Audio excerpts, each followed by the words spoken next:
Hello everybody, welcome back to Let's Play Hearts of Iron 4 Kaiserreich Bhutan. Let us continue on for last night off. So, we have realized that, our starting position is terrible. It's really bad. Safety to the air! Since his birth in 1929, the son of the king, Jami Dorji, has lived with his father, being taught the basic governance, religion, and warfare by Jamin's closest counselors. The capital growing more dangerous by the day, Smen Chobi has offered to take the young heir to India, where he could be better at Hindi and enroll in a formal school. So the heir is now outside of the country. I think that's a little bit worrying. I think that's a little bit of that's something that we need to be worried about. I mean, they seem a little bit happy with it. They seem like they're like, hey, things are going okay. The heir is safe in India. But the problem is that, tensions between us and India are rising. That's not good. And there might be a slight chance that the Indians are kind of, putting troops into the country. Clashes around Bukhara. The land surrounding Punaka have traditionally belonged to the reigning Zhabdrung, and it is with these lands, the most recent incarnation has begun to supply supporters. In response to this action, the king has moved to seize these lands for himself, sending royal guards to the surrounding villages to root out any opposition. While most of the settlements were cooperative, one was harboring a gang of Zhabdrung's bandits, who managed to rout our forces in a surprise attack. This village remains out of our grasp, and a base for our Zhabdrung's marauders. Negative 73 manpower there. Okay, and Sonam Tobge confirms the rumors. At the arrival of some village elders, Sonam Company is confident that the rumored caravan is both real and heading towards the Torgras Valley. With this information in hand, he believes the caravan may be smugglers attempting to sell arms to Zhabdrung and his allies. With the enemy known to be moving on roads between the king's personal forces and Sonam's Tolpi's expedition, the Gongzim has now presented with a decision. The king's liaison with his forces have suggested that Sonam Topge send his scouts riding up the main road to Bukhara to mobilize the royal guard, allowing them to set up an ambush and catch these rebels between these two forces. Sonam Topge, however, is confident that his own forces can take on the smugglers, and plans to march north as soon as possible to catch up with the smugglers while they are stuck on the main road. While splitting his forces would leave him weak to attack, concentrating them might lead the caravan slip out of his reach. Let us warn the king. I think we're going to send out our forward scouts, we're going to warn the king, and then kind of do like a pincer maneuver sort of thing. Maybe that'll work. Maybe it won't. We're almost making 2 guns a month, so that's nice. What actually is our production efficiency? Our production efficiency is literally 0%. It's God, wow, okay. Oh my god, okay. Social in the Middle East. Our forces ambushed, okay. I guess we chose the wrong option there. When our loyal forces sighted the caravan on the main road north of Bukhara, they moved to engage the mysterious opponents. Unfortunately, our patrol was not prepared and was met with a storm of modern machine gun fire. The weak patrol was unable to advance in the face of such advanced weaponry and was forced to retreat. What our forces initially thought were allied reinforcements turned out instead to be more rebels, who completely routed our soldiers. With the complete destruction of one of our patrols, the chance of intercepting the armed caravan is nearly impossible. There goes another 34 manpower, and we're in a bad situation. Kashur Banjor offers his banners. Kashur Banjor has arrived in Bukhara and ahead of the army to support, at the head of an army to support Jamin in his struggle against Zhabdrung. His forces are equal in number to those of the king, though they lack modern weaponry. Kashur Banjor is requested to be given the honor of leading the combined armies, as he is more experienced commander than King Jami. Kashur Banjor's martial ability would be an asset in the conflict to come, but many in the king's inner circle have questioned the Western Papuai's loyalty. Perhaps it would be best if the king personally led his forces. I'm going 15 guns? Fuck yeah. Give me those 15 rifles. They're going to absolutely turn the tide of war. We might get cooed. But we'll see. We'll see where we end up in this situation. Hopefully we'll do okay. I'm going to draw a basic offensive line through Nepal. I don't think they will ever use this in any real... Actually, when will we be able to use this? I guess it'd mostly be maybe when Bharatya or the Delhi government tries to push claims on Nepal, which can happen. Word from Fenda Schooling. Sonam Topi has sent word from his state on the Indian border, stating that he has made contact with foreign arms dealers that would be willing to smuggle weapons into the kingdom through Georgia connections in Kalapong and Calcutta. While these weapons would be useful against Zhabdrung, this transition would only further indebt the king to the Dorji family. Get stability. We need those guns, right? Right now, the Reformers are still the biggest faction. But we kind of need guns. And again, hopefully we won't get couped. Fingers crossed on avoiding a coup d'etat. But I also need guns, you know? And that's the balance. When you're playing as a nation as precarious as Bhutan, you need to make sure you're balancing all of your possible choices. And hopefully we don't suffer a terrible fate. You know, again, fingers crossed on that one, that we survive at least a little bit. Yes, I got Jimmy. So let's read his description as well. Ascending to the throne at the age of 21, Zhabdrung Jami Wangchuk quickly proved himself to be a capable, though uninteresting leader. Negotiating Bhutan's place in the world following the instability of both neighboring Tibet and India, Jimmy has managed to retain the status quo of his mountain kingdom.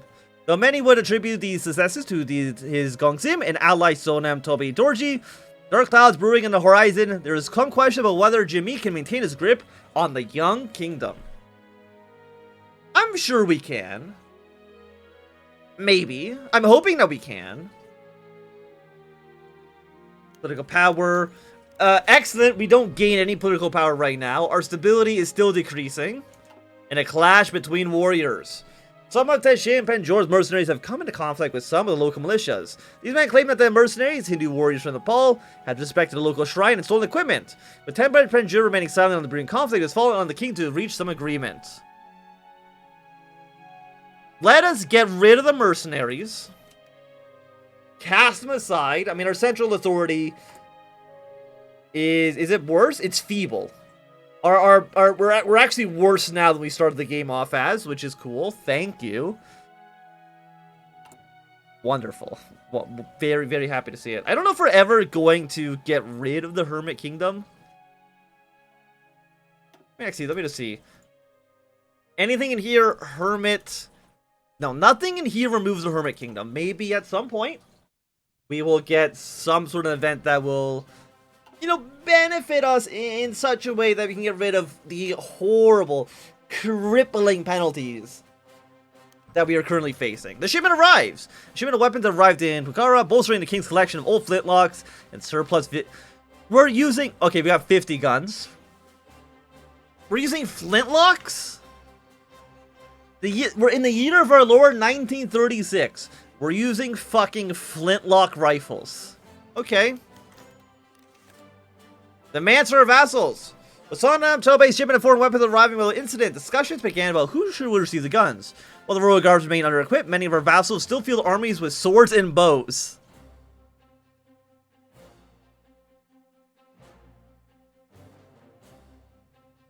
I will give 30 weapons away, which we actually literally don't have, so I don't think it's actually... Yeah, we don't have any guns. Which is, it's funny, because like, that actually doesn't do anything then. Because I have no guns to give away, but I'll share it. Our central authority is still absolutely in the freaking gutter. We have a closed economy. I'm guessing we can't change any of these things. No.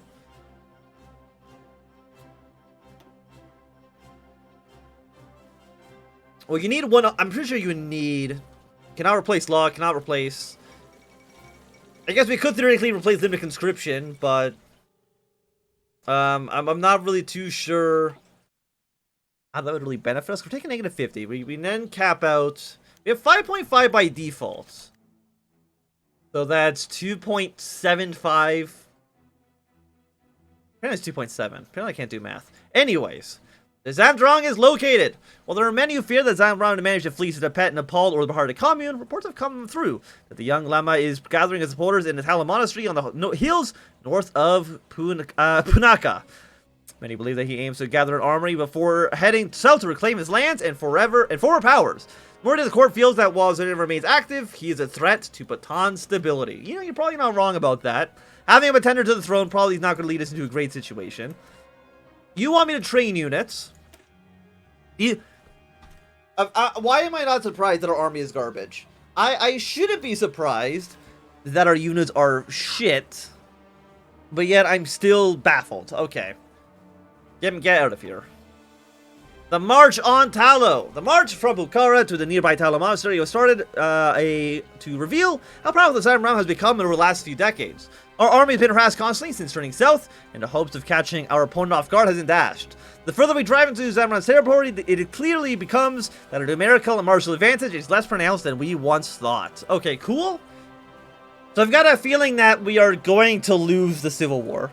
I mean, assuming you want to call this a Civil War, I would call it a Civil War. But essentially, shit is fucked. And, we are not... I'm not happy with the way that we're at. You know, like, Bhutan... It's bad, right? The Siege of Talo. The Royal Coalition must face far greater resistance than expected from the forces loyal to the Zhabdrung, but has managed to organize a proper siege of Talo Monastery. While the king's army outnumbered those from within the monastery by hundreds of men, and his armed with small arms and a cannon, it's become increasingly clear that the open confrontation would be devastating, both to the royal army and Jamin's credibility. Even more worrying are the conflicts beginning between mercenaries loyal to Sonam Atope Georgi and a number of Tin Pajor's levies. The king struggles to maintain discipline and worries that many within the coalition would sooner turn on each other than face the Zhabdrung. Okay, so basically, yeah, we're fricked. We're completely fricked. There's no way in hell we're winning this war. So, yeah, that's nice. I'm very happy to see that all of my effort had... I guess I know what effort I've really put into this. I've mostly been floundering my way into politics for the last half of a year. So... maybe this was to be expected. Maybe I should have realized that, hey, this is not going to work out. You're both in the right spec. I'm surprised. I don't know why you broke apart. Shemten Jamsto resents a solution. The king's closest ally amongst the monastic body, Semin Jamsto, has returned from a meeting that he had with many of the monks within the temple. Invoking an ancient role of Bhutanese monks as many years apiece, the monks within Talo Monastery will be willing to arrange a meeting between the king and the Zhabdrung, normally to determine the fate of the young upstart. Lieutenant Panjura has expressed a concern regarding the safety of such a meeting. Jamanso is adamant that the monks could guarantee the safety of the king. Such a meeting would thrust the king into the lion's den, but it may be our only chance of avoiding the bloodshed of open conflict. With the tension of the king forces mounting, it may be the only option we have left. Okay, so the king is going to go right into the enemy stronghold. He may very well end up dead, or captured, or tortured, or many other things that could theoretically happen. With our no army, one cannon, and terrible discipline. So, and also, yeah, we have no political power. Yeah, oh, he's been ambushed? Oh, I'm stunned. I'm stunned. The meeting, Jamin Wenchuk and his rival began cordially, but it soon became clear that the Zhabdrung had little intention to surrender and plead forgiveness. He instead began to berate the young king, mixing insult with threat. As his tirade reached a fever pitch, one of the king's personal guards drew his blade and began to advance on the Zhabdrung, provoking a frenzied response from the young Lama supporters. A large group of warriors, armed with knives and swords, fell upon the king and his entourage. Several of his guards fell to their blades, and the king himself only barely escaped, badly wounded. The king was immediately taken to the personal tent, and healers worked desperately to bring him back from the brink of death. While this king, incoherent and incapacitated, all eyes had turned to Thresher Poncher to avenge the king in an assault against the monastic fortress. So we've lost 6 people. 6 brave royalist guards lay dead in the monastery. Due to the snake. The absolute betrayal of trust. How could you possibly allow this upstart? How could you possibly trust him to lead the country? Okay, never mind. Apparently, he's going to lead the country because we're all falling apart. The end of the Royal Coalition. In response to the treacheries of the Zhabdrung, Pecher Penjuris claimed that the evil spirits possessed the leader of the Talo Monastery, and it was the duty of any faithful man to smite this demon. The fight for the fortress was short, brutal, and bloody. The royal forces stormed the main gate into the monastery courtyard, only met by the torrent of machine gun fire from raised positions. With the brunt of the assault broken by the defenders, the tide rapidly shifted as the undisciplined levies attempted to escape deadly courtyard. Pecher Penjur was cut down as he attempted to reform his soldiers. It was not long before the royal forces shattered entirely. The royal forces raided the camps near the monastery, capturing the dying king and seizing supplies and weapons. The road to Bukhara opened, and the remaining forces who could oppose the Zhabdrung's growing army, the Zhabdrung seemed poised to capture the capital. We lose a field marshal. We have a new person. We lose 235 manpower, lose 10% stability, and we have like absolutely no... What are we at then? Abysmal. Are we actually losing? No, okay, we are staying at 0. Luckily, it's not going down anymore. Yeah, so we don't have a leader. Central power has completely collapsed.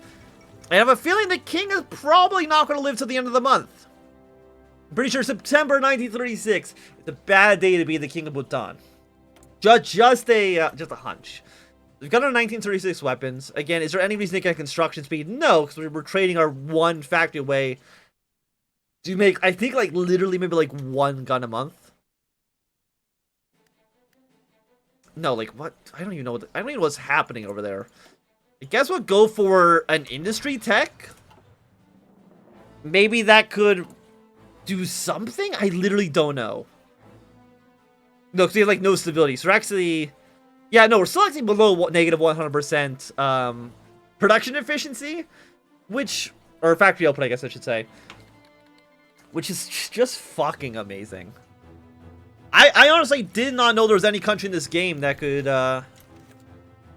do this poorly. The heir and the Gongsim disappear. Sonam, Dalbe, Dorji, and his heir of the Bhutanese throne, Jormi, Dorji, Wanchuk, are considered by most in the royal court as the only man who could save Bhutan. However, both are nowhere to be found, with the king having been sent south with Somen Topi in the opening days of the conflict. While some believe that the Gongsim will attempt to mount a counterattack from his base in the south of the country, most realize that without the support of the royal guard or Tenshin Pencher's host, most that Sonem Topi could muster would be a small group of mercenaries. With remnants of central authority diminishing, several penalips seem almost celebratory about the end of the monarchy. So we've lost another field marshal. Okay, we'll go with who the hell this guy is. I mean, it can't get any worse than abysmal, right? It can't get any worse than having literally no government.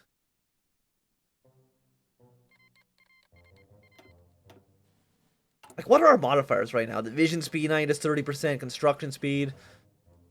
Actually, with negative 30, you know what? There's not even any reason to be trading away our factory. Like, we're not building guns in the first place, so stop trading this. How long is this going to take now? Literally never. We're below 100%. Okay, cool. Jesus Christ. Monasteries recognize Zhabdrung. The monasteries of Bhutan have long made up the base support for the Zambran Jamin Dorji's bid for power. The central monastic body, led by the Council of 5 Lopan Rinpoches and the powerful Ji Khenpo, is possibly the single strongest political force in the Kingdom of Bhutan. While initially it appeared that the Zhabdrung had only garnered support from the lower-ranked members of the massive theological apparatus, in days following the destruction of the king's forces, 3 of the Lopan masters began expressing their quiet support for the young Zhabdrung. While most of the senior Lopan Semhen Jamto and the Zhe Khenpo Chowsky Wenchuk have both remained silent on the matter, it became clear that the Zhabdrung's influence is greater than what we had once thought. Okay, central authority is going up. It's still abysmal, and it does seem like the national populace are going to be the ones taking over the country very, very soon. Yeah, so basically, everything is fricked in our country. Which, I mean, you know, it's not good. Also, like, how long until the fading sun or whatever, fading control? We got about half of a year left. No, like two-thirds of a year? And the Zhabdrung ascendant. With the military forces loyal to the king completely eliminated, the monastic body rapidly expressing a change of loyalty.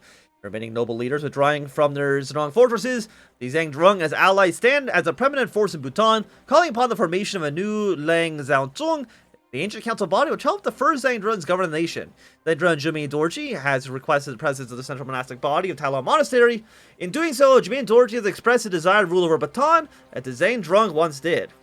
With few standing to oppose him, it seems that he has succeeded in reviving the Chaosid diarchy, not seen since the days of Nwang Nagyal, when the Zhabdrung dwelled in such temporal power. So become the temporary ruler of Bhutan, we get 5% stability, more support for national populism. We get a new field marshal. You get some stability. Weekly stability goes up, which puts you at... We're still losing stability.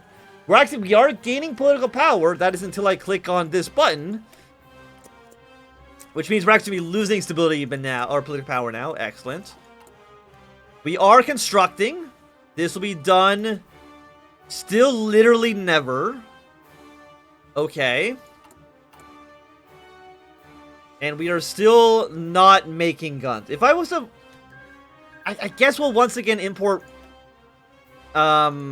steel? Because this is at least over one... It's... Yeah, it's like negative 92%. But we should be making at least a handful of guns every once in a while. I think. But again, Center Authority still is garbage.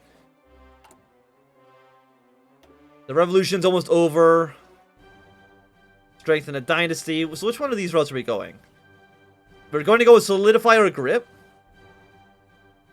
Because you require authoritarian democratics or fraternal autocrats. You require that we had beaten the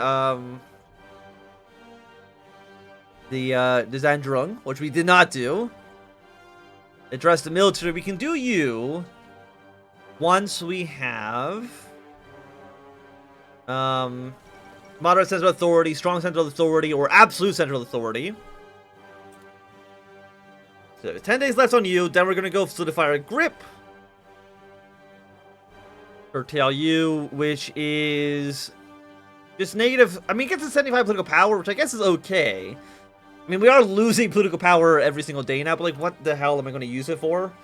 At least we're getting more due to party popularity, but that's about it.